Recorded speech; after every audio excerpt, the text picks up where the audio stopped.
Allez, c'est la team 243. Salut la famille. En tout cas, moi, je suis heureux de savoir que vous avez ébélé côté la Bisso Namad Nabisso Sport 243. C'est ici que nous analysons toutes les actualités sportives de notre très cher beau pays, la République démocratique du Congo. Aujourd'hui, on va faire une analyse globale par rapport à des matchs autour de Bonkopeta. Et ça, hier, on a perdu face aux Chiliens. Le score, c'était 2 buts à 1. On a fait 0-0 face aux Danois. Donc, si c'est la première fois la famille de Tolobaka, qu'on hésite qu'on s'abonner et puis on active la cloche de notification. Au Talakabongo, émission na biso. Merci vraiment. Bande konyo so bazabongo ko s'abonner, ko pesa biso force. Merci pour les commentaires na bino. J'espère que na zappé ko répondre bino na ba commentaire na bino. Merci pour les bande so bazako benga, vous continuez ko benga. Mon numéro est affiché. Benga yaka na idée na yo, yaka na port na yo par rapport à l'émission. Par rapport à football na biso, autres abongo déjà na 8 jours na voye koloba. Et bongo biso toko 7 jours et bongo biso toko beta première journée face à Portugal. Déjà dès demain, première journée à Coupe du Monde, bongo Kobanda. Il y a le Mexique qui va jouer l'Afrique du Sud. En tout cas, qui est le meilleur gagne. Je vais parler aussi de la Lina Foot, comme vous le savez. Il y a la Lina Foot qui se joue au niveau de la République démocratique du Congo. Pourquoi pas aussi, pour le Benabongo passage, il y a Didier Boudimbu, Oyo Asadi Bongo na Top Congo, na grand frère Nabiso, Aîné Nabiso, Christian Lou Sakweno. Donc l'émission, on a répondre des par rapport aux commentaires na bango. Et puis vous commenter, vous y avez bongo na suggestion na bino, ndenge bomonaki, équipe P et Betaki. Donc parlant de la Lina Foot, il y a Vita Club qui a perdu face à Maniema Union, 2 buts à 1. Wana Vita Club a perdu bongo 3e place naïe. Donc nous tous nous voulons assez que champion Nabiso bongo ils ont un niveau au biso de l'Inglarango. Mais aujourd'hui tout le monde a le football ya Congo. Lelo na niveau et commis. Nous insistons na championnat malamu parce que tous en a problème na niveau ya équipe nationale Nabiso. Il y a des postes au biso na soyebi. Si on a un très beau championnat, en tout cas, poste un tour à Taramoté. Les postes comme les attaquants de pointe, les défenseurs centraux, milieu du terrain et puis bongo latéraux. Donc moi je dirais partout dans le compartiment nyonso na Congo na kin na Congo to misara bongo bon joueur. Jusqu'à présent Lina Foot ils a bongo ko rassuré. On verra avec Jérôme Osengo qui est le nouveau président. Denga lobaki qu'il y aura une réforme. On attend la réforme. Déjà Lina Foot est commis bongo na Souka. Nous espérons que la saison prochaine la FECOFA Jérôme Osengo Yebongo a organisé une très très belle compétition où ils allaient bongo il y a Lina Foot. Tout le monde est sorti médiatique, il y a Didier Boudimbu, il nous affirme que lui, il veut que le léopard puisse ramener la coupe à la maison. Est-ce que Didier Boudimbu a raison de dire ou bien il a plaisanté ou bien il veut juste au ce qui ça va congolais à éviter.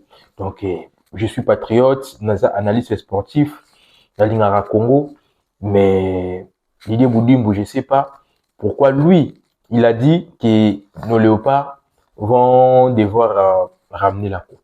Donc, nous avons besoin de coup. Mais moi, je pense qu'on doit vraiment beaucoup travailler pour tout comme à un niveau. Il y a quoi on a Cannes. Déjà, la Cannes, on n'arrive pas à ramener à la maison. Et là, maintenant, nous cherchons à ramener la Coupe du Monde. Moi, je pense que M. Didier Boudimbu, tout est né regardé, il a juste plaisanté. Parlons maintenant, il y a match Namso Tobetaki, Lobina Chili. Match wana et Betisi Bissonio sur Mabaku. Même moi qui est devant vous, na Betaki vraiment Mabaku na match wana. Pourquoi na Betaki Mabaku? C'est par rapport à prestation. Autre ça qui bon na match na Danemark. Tout le monde a dit comment le pas Betaki bon na Danemark. de voir ba léopard na biso neto beta ki bongo lobi na Chili. Donc pour moi on a perdu le repère. Quand je parle des repères, ndenge to beta ki ne bandeli na nde to beta ki lobi en tout cas to dimaki bongo na match na biso. To dimaki bongo na match na biso. Moi je croyais que la manière dont on a joué le Danemark, peut-être na Chili yozala pe bongo niveau mususu. Chose étonnante, on vient jouer le Chili. Ce qu'on a présenté hier, en tout cas, c'était vraiment décevant. Naza le CLT à Kolobake, ils sont décevants. Plus de 80% il va Congolais. J'ai aussi une page Facebook. J'avais publié après la défaite d'hier. Nathalie commentaire ya batu. Ko finga o batu ba fingi. Na condamné mingi batu te, mais parce que batu ba fingi. Bon, on n'est pas aussi là pour na ko lobana batu ke bo finga te. On n'est pas là pour tout mais calmer l'esprit à batu parce que chacun aussi a sa façon de voir les choses. Moi, je peux dire non pour Bakambu, il a raté, mais Bakotaki Bakambu, pour Nanga na omo nango peut-être nande mususu. Il s'appelle na mutu mususu pe, yepe aza komo nango bongo ndenge mususu. Donc voilà, match à lobby batu bakomelinga, majorité batu baza na raison. Je sais pas si tout à qui match ya Danemark bien, mais je rappelle na batuke dispositif journée détermination quoi encore dans natangi dispositif natangi journée natangi détermination natangi pena ndenge nzoto y répondaka parce que aujourd'hui on va faire une analyse globale. On peut pas faire des analyses comme tout le monde, comme les gens qui viennent sur les réseaux sociaux, sur le Facebook, sur TikTok, qui montrent moi là la mouki, ils commencent à faire ces analyses.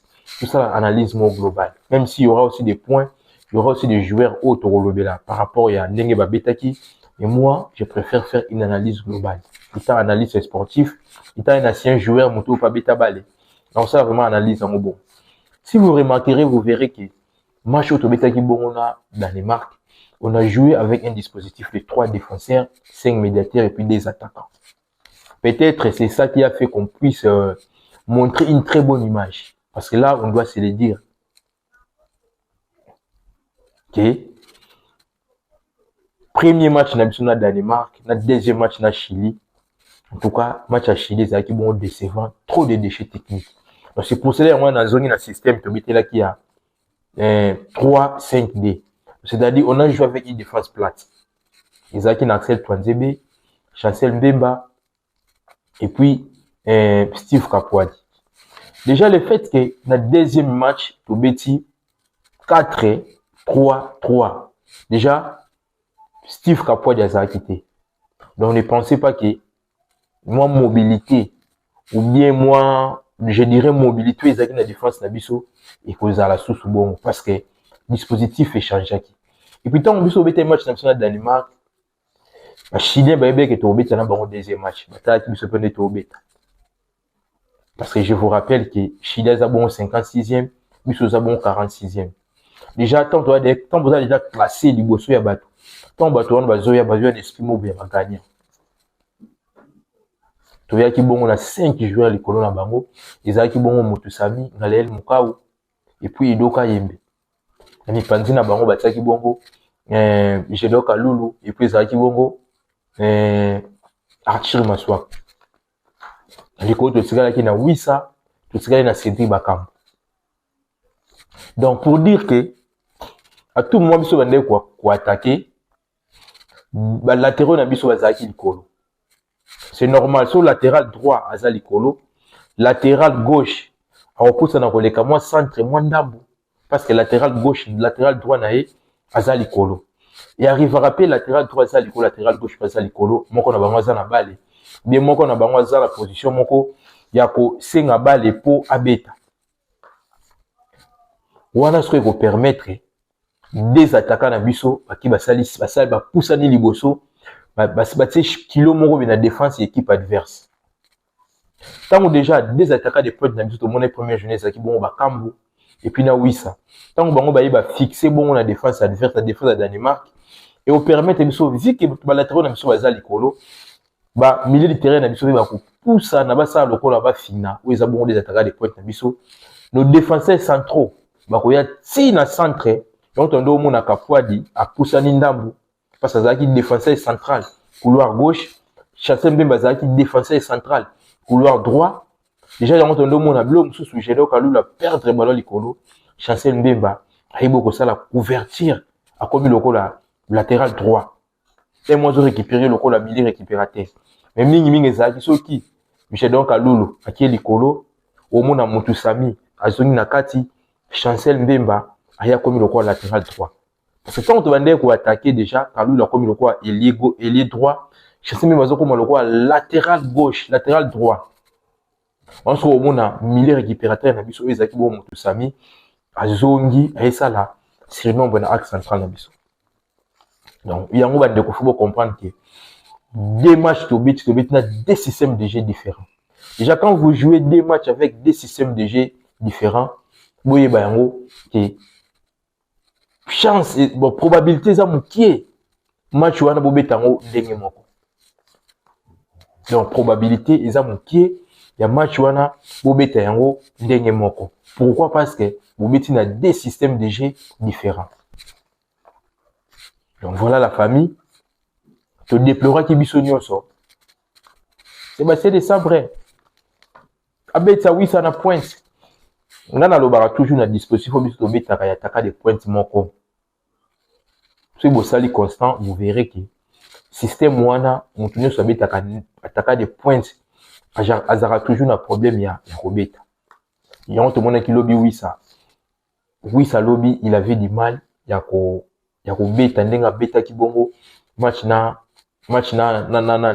Danemark. Pourquoi? Parce que dans le match à Danemark, oui, ça fixe à quitter. Oui, ça a qui attaquer des points de moi pour soutenir bon Cédric Bakam. C'est pour ça que on a oui, ça quand même le niveau. Il y a qu'on récupérer un ballon assez azo matana. C'est ça bataille bandolo bani. Non, oui, c'est égoïste, oui, c'est égoïste. Mais moi je pense que par rapport à dispositif de mettre là qui en haut, oui, ça la mobile, c'est ça qui faisait en sorte que oui, ça y a qui t'a bon si Nasser récupère un bon ballon. Donc voilà un peu de différence. Voilà un peu de différence. Il y a un monde qui sous. Oui, c'est un récupérer le ballon. Ça peut ça bakambo. La profondeur parce que oui, ça peut ça bakambo. Trois profondeurs moko ou bakambo à rattaquer. C'est basé de ça préparer à Mutu. Ils sont notre chose na posa. Prochain match, c'est dit bakambo à bandate. C'est basé de ça préparer Yoki azapina batu. Non, faut aussi donner la chance na Yohan oui, ça va te tenir Yohan oui ça. Toye match bon on a Chili, c'est basé de ça après à titulariser pe Yohan oui ça. Tout le Belasco match to beta bon na Chili. Match na Chili to beta ki 20 premières minutes to beta ki match ça qui équilibré. Attends on a tali 20 premières minutes ya match parce que normalement sur les même entraîneur même Mutu Atala Rabali. Poser la rakota la match bien na 15 premières minutes. Donc, équipe na 5 minutes, il y a 5 premières minutes. Tu peux ou de ne pas juger équipe. Pour moi, n'a pas juger équipe na 5 minutes, c'était que équipe où il y a un côté. Parce que surtout, t'as qui n'est Chili, à bandele beaucoup bêta. Donc, on peut dire, non. Équipe où il y a un côté. C'est basé des sabres. Équipe où il y en a, ni plutôt, équipe à Chili, tu gagnes, 5, tu gagnes, 6. Mais 15 premières minutes, en tout cas, ils ont la bon, minutes, il y a observation. Où les entraîneurs, ils s'observent, la RDC, mais Chili, il y a un monde qui n'a 15 premières minutes, match est équilibré, tu as toucher plus de ballon que les Chiliens. Mais or, pour l'entraîneur chilien, c'est là qui a observé la République démocratique du Congo. Parce que match na Danemark, batala ki biso match to beta ki bongo, pena Jamaïque na Guadalajara, batala ki biso. Donc entraîneur a étudié match, a ibo ça va. Toti ka bango ba beta mwandambo. Ba tsari biso to beta mwandambo. De 25e première minute, il y a première période. Si match est sili na mi-temps, si tozongi ti match est sili, Chili a dominé biso. Pourquoi Chili a dominé Kibiso? Chili a tondisa Kibongo ba médiateur. Na moi batumusu sur la page na ba ofinga Noa Sadiki. Batumusu ba ofinga Mutu Sami, batumusu ba ofinga Mukau, Oh non, il y a un mouka ou qui passe Sébastien de Sabre pour mouka ou quitter. Moi, je pense que surtout qui match à France na Côte d'Ivoire, tu finga ba joueur rebelle équipe de France. Tu fingi bon peu ba footer, tu bossani pe ba niveau à mettre la Ligue des Champions. Tu bossani pe l'équipe de France wana, il y a aussi beaucoup de joueurs au bazabongo mondialistes. C'est pour cela que je parlais des journées, je parlais de détermination parce que force la mutala mukana chaque jour, la mukana lundi la mukana jeudi. La match équipe de France na Côte d'Ivoire, c'est comme si Côte d'Ivoire et France Côte d'Ivoire. Côte d'Ivoire a dominé l'équipe de France, a récupéré le ballon à niveau milieu du terrain. Bataka Côte d'Ivoire, bazabon ko malmené la défense équipe de France. Si tu monnaie bon Côte d'Ivoire gagné de France 2-1. Et ça qui fait ndenge mo le bina biso. So bo vraiment quand on le bo mo laki. Mais bisaka ndenga mataka po ina ko saba centre belé, le bisaka sala ki onte. Bisaka lobi on même pour dégager ba ballon. Et indi boka libane tu match vite iman. De facile à dégager ballon. Bisaka lobi bande ko sala yango. Abande ko sala yango pourquoi parce que ba blocaki biso na niveau ya milieu du terrain, na niveau moko oyo so bisaka zalaki trop likolo to pour la ibele. Yango moni moi je pense que bisaka lobi so zalaki pe trop nassé, ça par rapport à consigne au Sébastien de Sabre après ça qui bisaka lobi so dégager ballon. Moi je pense que c'est par rapport à consigne. So tu n'es pas juriste Kalibi. C'est pour cela quand on fait des analyses, on insiste sur le temps de jeu. Il y a certains joueurs, on sait le pourquoi tu saté la kamini pour le temps de jeu à jouer. Pourquoi nous insistons si le temps de jeu à jouer, tout le monde qui a enlevé pas jusqu'à lui. Moutou azabon en jambe, moutou azabon en paiement, moutou azabon de championnat makasi et quoi ça raté. Moi je dirais, attaque tout bien à jouer jusqu'à moi je dirais mention spéciale à Juriska Yembe hier par rapport au à l'accès image au Juriska Yembe l'accès biso.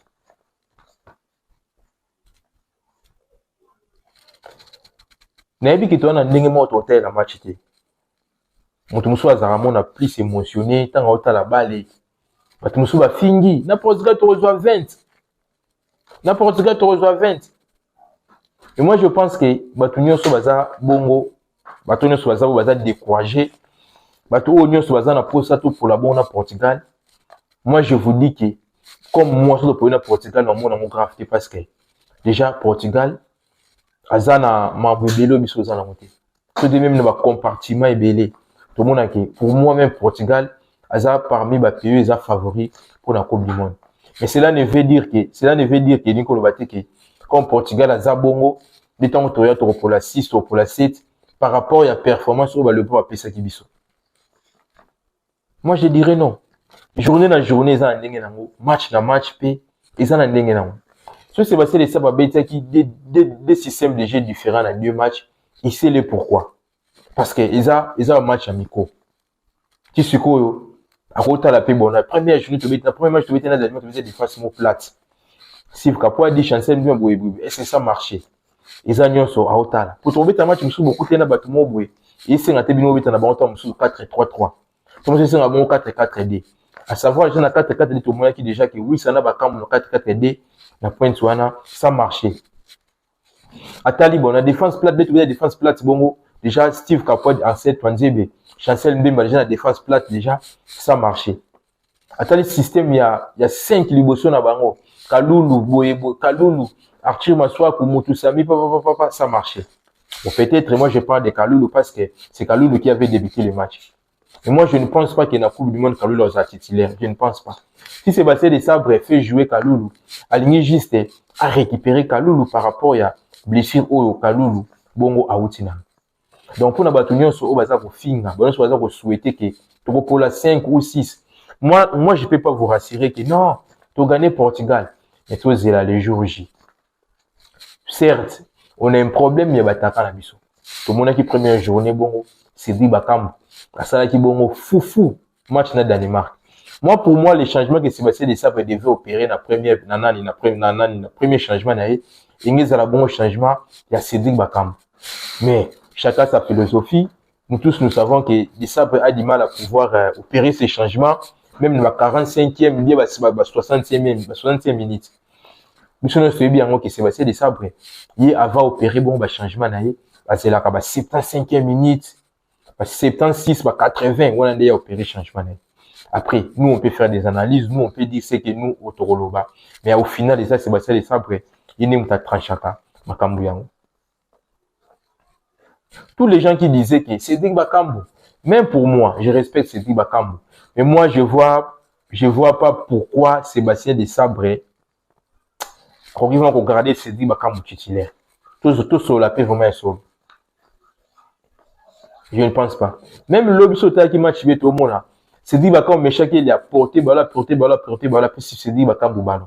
Tout le monde a attaqué des points, nous sous à cause d'un peu contrôler, frapper. Combien de tirs cadrés pour Cédric Bakambu? Sébastien Desabre, à tout moment, à Zouarabongo, Simone Banza. C'est bien. C'est bien. Il prend Simone Banza. Mais il ne peut pas continuer à retenir Simone Banza pour le laisser sur le banc. Si Sébastien Desabre a dit que Nagobet Sananga Simone Banza, pourquoi j'aurai Simone Banza? Ok, moi, perso, hier, j'avais voulu que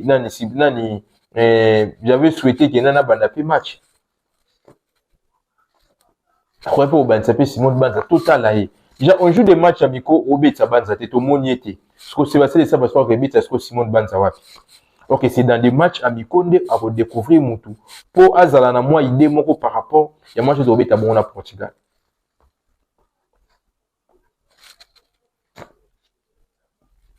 Donc voilà. Voilà. Il y a un bon moniteur dans la milieu de terrain d'Abisso. Milieu de terrain d'Abisso, lui, Bazala qui n'a du mal. Milieu de terrain d'Abisso. Ils avaient du mal. Ce qui, pour qui est belé, c'est parce que, moi, à tout moment, je félicite toujours Moutoussami. Moutoussami, a un ababimko, Moutoussumona yeboé. Abeti makasi, te makangi makasi. Journée Moussoumona yakaboué. Abeti makasi, kangi pe makasi. Tout le monde match na Sénégal. Tout le monde qui a un match même na Danemark. Moutoussami yakanga makasi, abeti pe makasi.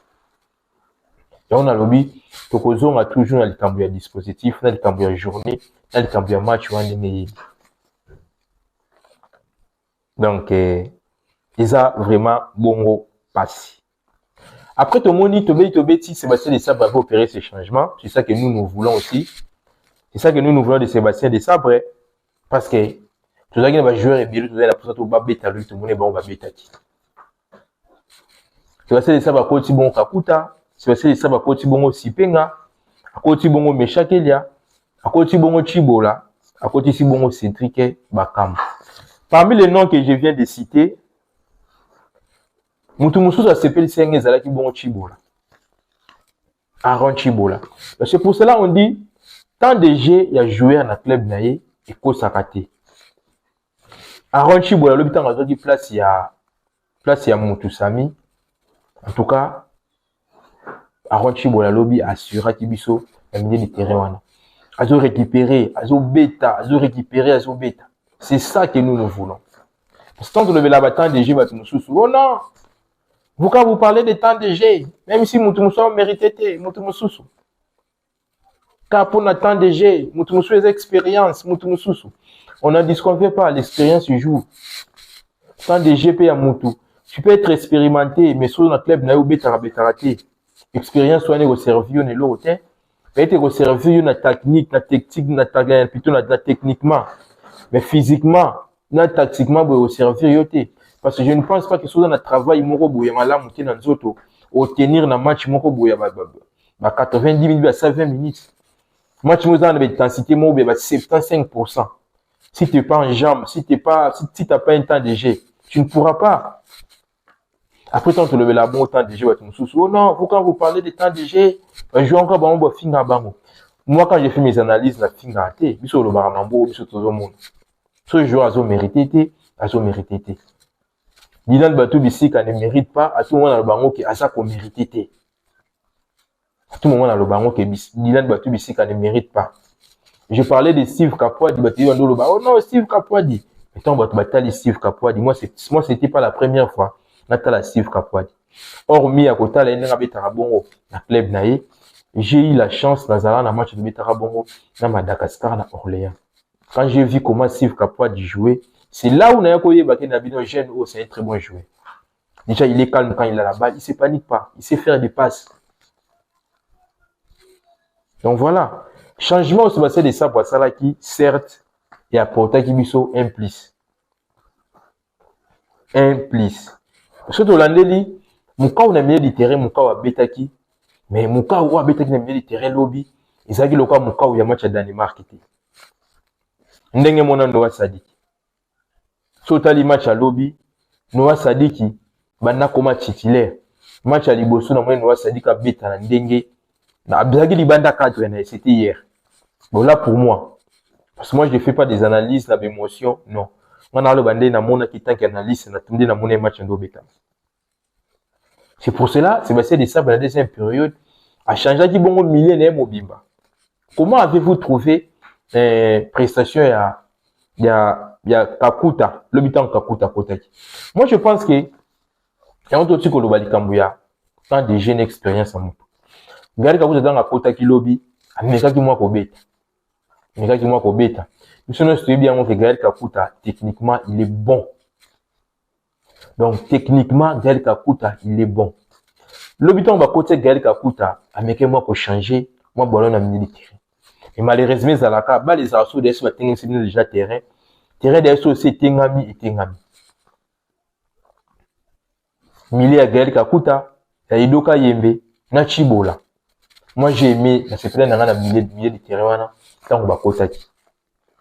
Mutumuswa koloba, oh non, tant yo le babon, c'est que, Uboyaki Mukaou, Uboyaki Mutusami. Non. Bango basa qui travaille na bango, na première minute, deuxième période, na tant que bango babimaki. C'est ça qui a fait en sorte que tant que Bagal Kakuta Bakoti, Basibanani Bakoti, Chibola Koti, Edoka Bakoti, Bayaki na moi 20 moko de renfort. Moi, j'ai dit qu'il y a une analyse globale. Je suis là pour acquiser, oh, Moutouabete Mabé. Non. Il y a une analyse globale. Parce que, pour acquiser, bah, tout un moment où on n'a pas vraiment besoin. Parce que, bah, joueur, on a besoin de tout ça là-bas. Et ça, qui s'est passé de ça, Brende Aïeba. Soit à l'autre dispositif, mon corps. Oh, il y a un dispositif, on a contrôlé en Portugal. Un dispositif, on a contrôlé en pays. Colombie. Un dispositif, on a contrôlé en pays. Ouzbékistan. Donc, voilà. Bon, il y a bon, on a commentaire. Comment vous trouvez qu'ils vont réel Kakuta entrer à Chibola, entrer à Edoka Yembe. On a un milieu de terrain à Bissau. Comment est-ce que Bino, vous trouvez qu'ils vont entrer na Bango. Nous tous, on a réclamé, il y a beaucoup de gens au Bandé Koloba. Oh non, pourquoi pas Sébastien de Sabre, Abaïnsa Gibongo Sipenga, et puis na Meshakeli. Moi, je pense que si Sébastien de Sabre, Abaïnsa Gibongo Sipenga, na Meshakeli ate, Lobi na Monaki, na match à Lobi na comprenait que moi, je donne Sébastien de Sabre raison. Pourquoi? Tout le monde qui a entré à Sipenga, entré à Meshakeli, il changeait qui match. Théo Bongonda, autre ande ko lobi Kambouya tandije. Tout le monde qui a un lobby, techniquement déjà, Théo Bongonda, ça sera toujours bon. Techniquement, moi je parle de techniquement. Mais si vous avez remarqué hier, vous verrez que Théo Bongonda a vu bien jouer. C'est ça que nous voulons, avoir des attaquants qui percent avec la balle. C'est-à-dire quand nos attaquants, à ça, la ballon, azo percé, azo kende liboso, et non, azo kozon a bon aussi. C'est ça que Edo, et c'est ça que Théo Bongonda avait fait hier. Le fait qu'il avait la balle, il avance avec la balle, il cherche même à faire des fautes. Et puis à ça qui fait la faute, c'est belé. C'est ça que nous voulons, na Théo Bongonda. Mais, ce beau remarqué, bon, mon aki, Théo Bongonda va dire qu'il y a bon trop. Déjà, joueur ou à quoi il y a trop, na ballon, et ça, joueur ou à physiquement, à pointé. Parce que tant que tu travailles à sportif, tant que tu travailles à ni tu vas jouer. Joueur, azan et l'eau à travailler à ming, le quoi ma colotie. Je pense que s'il y aura des gens qui vont me contredire, peut-être les bateaux, babita balete, les bateaux, vraiment, balandana, ma babette, batala kabal. Moi, j'ai eu la chance à robeta bail d'un niveau, na beta qui. Soko tali parti ba jouer ba travailler ka mingi le quoi makolo na ba les amis. Tout tombola ba makolo, tout ça la ba atelier, au ça la pona cuisse, au ça la pona mollet. Tant on frapper force soigner ou taka wapi. Faut en a cuisse, non faut travailler ma casse, makolo, faut travailler ma casse. C'est pour cela que mon ba jouer ba travailler ka trop makolo. Et puis joueur au hasard physiquement au point, et quoi ça raté. Oui, Kokoya, mais Kokoya mo ba sali au faute. Mais hier pas Théo Bongonda. Ils ont quitté. Mais j'ai aimé quand même côté à Théo Bongonda ou la technique. Tant que ça un ballon en tout cas, on est toujours pour créer pas de danger dans l'équipe adverse. Donc moi je dirais félicitations à Théo Bongonda malgré tant de jeux où il y a Zaki na moya mukie na niveau ya club naé saison pe yango esili ils m'ont déjà c'est annoncé qu'ils ont déjà yi na CSKA bongo déjà bakabwani. On verra après la Coupe du Monde si Théo Bongonda aura la chance de pouvoir jouer quelques minutes. Peut-être après la Coupe du Monde, Théo Bongonda va trouver un bon club. Après, tout le monde a dit déjà, il y avait aussi des clubs qui voulaient recruter Théo Bongonda. Bon, on attend peut-être après la Coupe du Monde, à cause de la bongo transféré. Tout le monde a qui paye Mboukou. Moi, je dis toujours dans Mboukou. Mboukou, c'est un bon joueur. Quand il a la balle, oui, il aura bien la ballon. Mais Mboukou a convaincu qu'un gâté. Moi, perso, Mboukou ne me convainc pas. Franchement, Mboukou. Mboukou, tu mettras bon na Nigeria. Mboukou, tu mettras bon na Cameroun. Mboukou, en tout cas, on a retrouvé Mboukou. Je sais que Mboukou, c'est un bon joueur. C'est pas dit que comme dans le Bible, dans le Bible, Mboukou, abetaki bien té. Non. Mais Mboukou Falinga, abete la biso bale ou abete la rabiso na Cameroun, na Nigeria. À des barrages. On a posé Mboukou. Parce que dans le rôle où on a Mboukou abetaki na le polo ya Mboukou. Na force ya Mboukou au kanisa. Parce que Mboukou sait faire les marquages. Mboukou abete sa rabon au ballon qui a récupéré sous le ballon, on a récupéré. Mais pour mes alliés, Mboukou cherche toujours à confiner un ballon. Il cherche toujours à fignoler la balle. C'est bon quand ça marche. Quand ça marche pas, il tourne à bon mabé. Si vous remarquerez, bon, on a eu lobby Mboukou. À ça qui va perdre Moko, où il fallait pas Mboukou, bongo, à ça. Donc voilà. Cédric Bakambo à côté qui lobby dans le match. Les aguis pour ce Congolais. Oui, ça bande ballon. Oui, ça bande match. Oui, ça bande match. Dans le côté, oui, ça va monter. Dans ce pays, la bande, c'est la place pour les alliés bandeko. Venez en commentaire, boye bisangai. Mon côté, oui, ça combien de match à lobby? Mon côté, oui, ça combien de match à lobby? Car on a kotaka, oui, ça 8 sur 10. Le match de mon Danemark. Car oui, ça qui bon attaquer des points, il y a soutien. C'est dit, quand on va fixer, il y a zo balayer, il y a zo relayer. À ça, vous voyez là, bon, c'est dit, quand on ballon. Prévenez, dans le bon, on a des billets émission. Après ça, c'est dit, quand on 3 profondeurs, oh, c'est dit, quand on atsa babité o lelo cédé bakambo aza bongo bakongolais balingi cédé bakambo surtout lo bamwa vérité toyebité la coup de monde ezobanda biso banda bon le 17 face à Portugal toyebité c'est Sébastien Desabre akoyela biso dispositif nini Sébastien Desabre obanti ba joueur nini comme titulaire analyse on a sali lelo bandeko bo ya bon on a ba commentaire par rapport à l'analyse où on a ça. Lionel Mpassi va te belé, va juger, Lionel Mpassi va juger.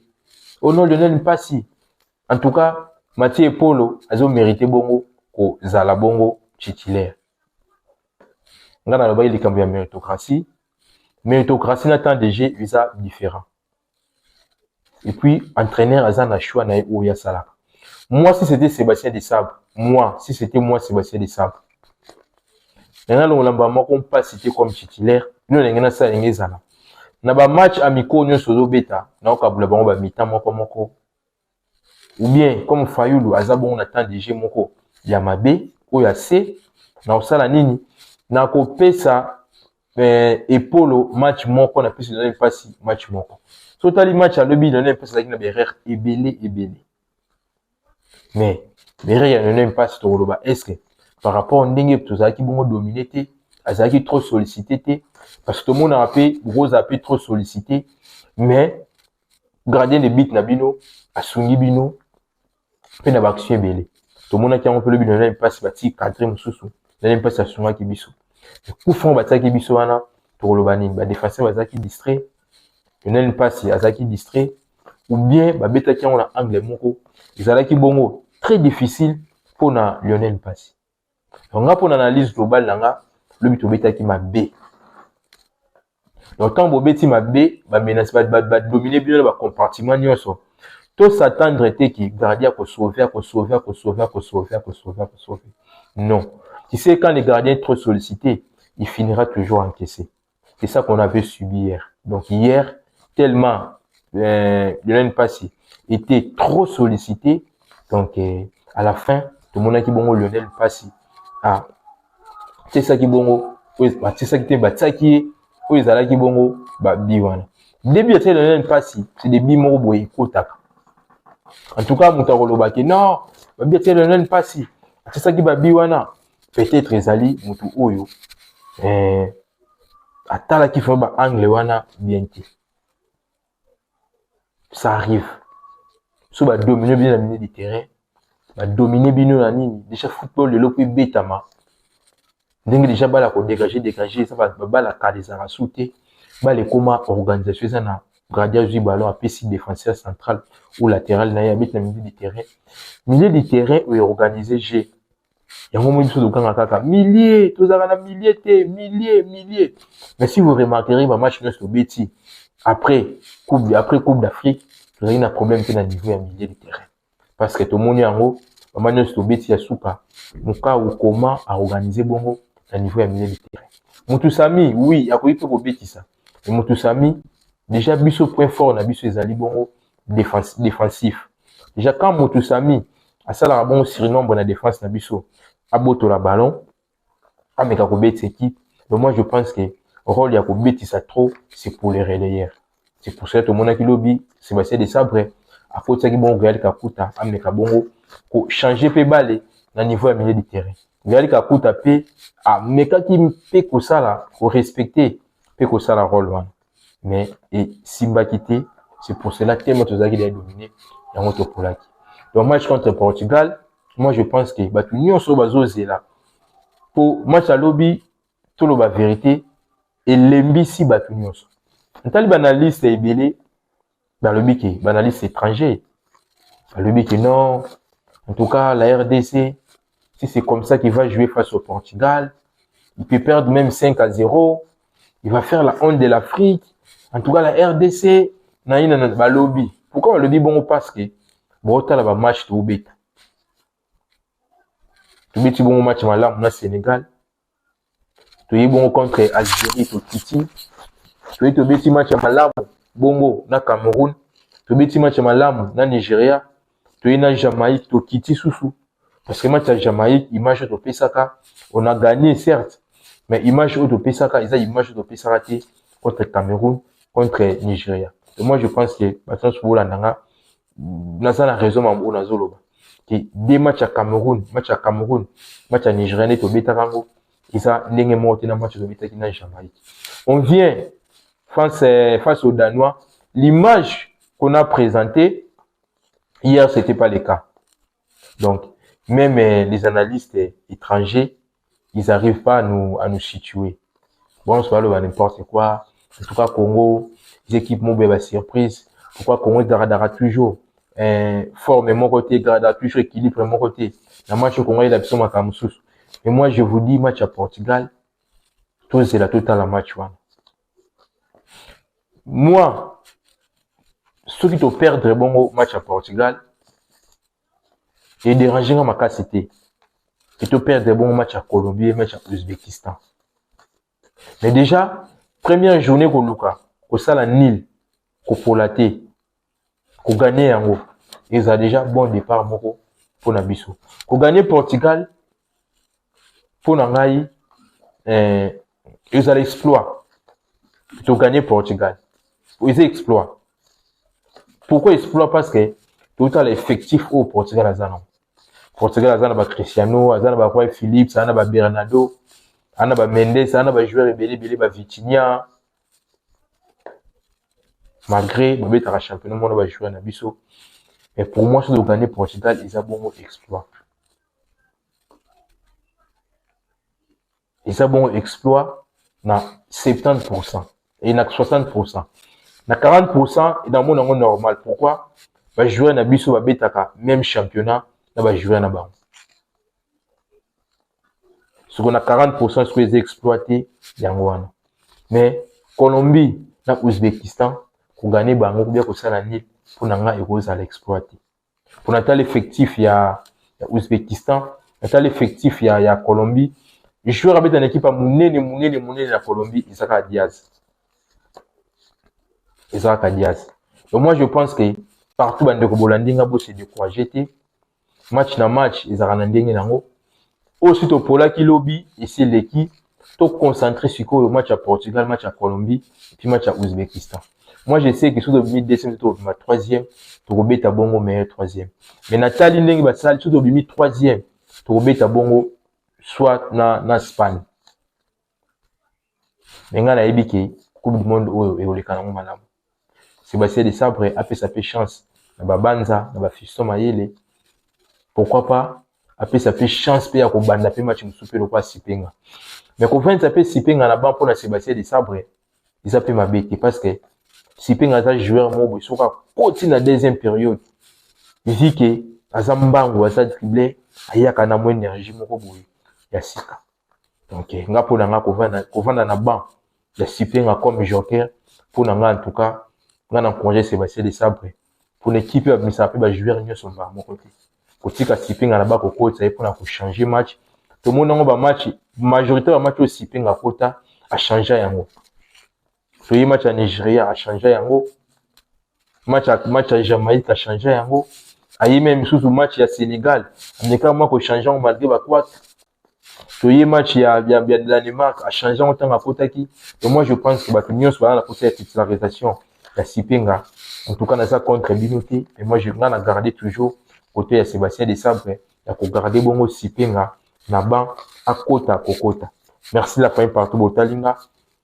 Analyse, on s'en dit analyse banda, Ibandeli. Chisuka analyse, première fois au s'abonner, yaka bon na commentaire. Si la biso a vie na yo, yo lingi ndenge nini équipe bita bon première journée na Portugal, ba joueur nini o yo lingi, ba joueur nini o yo linga ki ba banda bon match o ba banda kiti.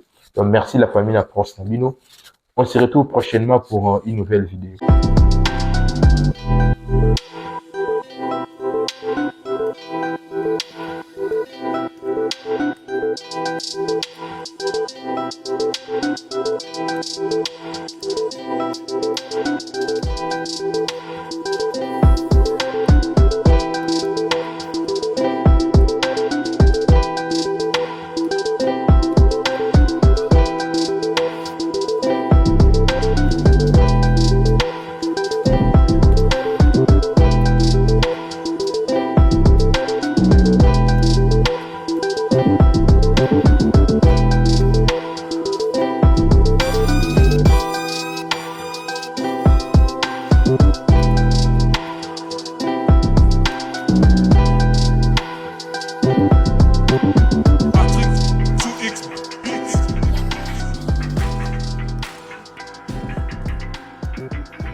Patrick 2X Beats.